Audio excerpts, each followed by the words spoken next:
And now, a public service announcement from Purgatory IronWorks. The fact is, we all know that we're facing the zombie apocalypse, and what we need to do is we need to be prepared for when that time comes.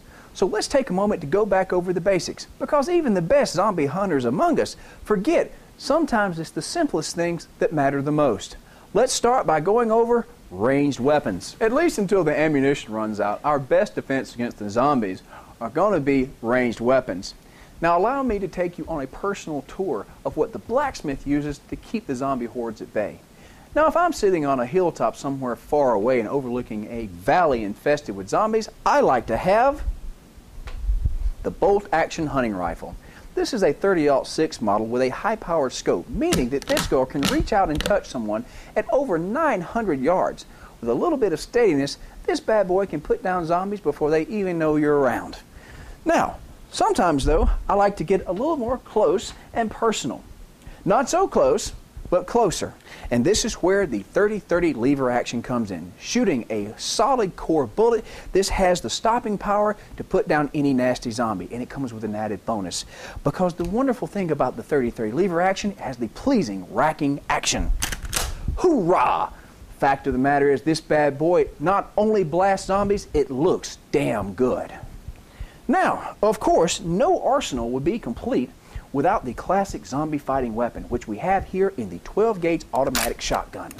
Now, some zombie hunters prefer the pump action. I, however, am an automatic man.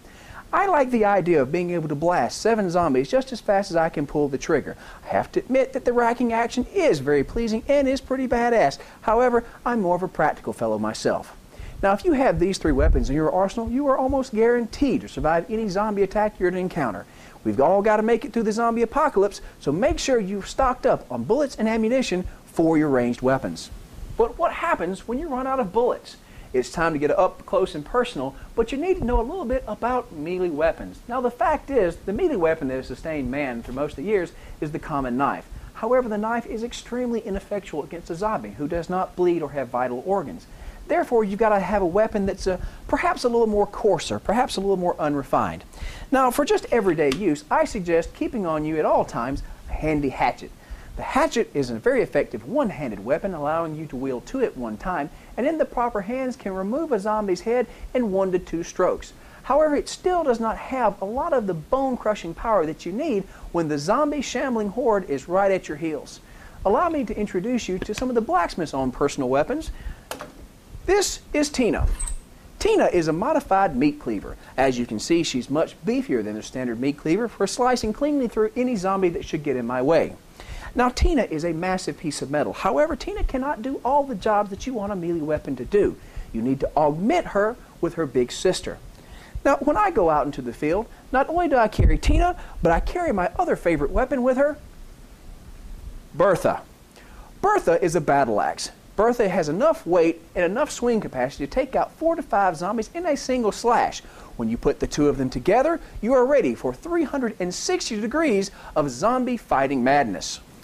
When you combine both the ranged and the melee weapons, you're ready to go out in the field, and you have the complete set. Be prepared in any event, because the fact of the matter is the zombie hordes are coming in shambling masses.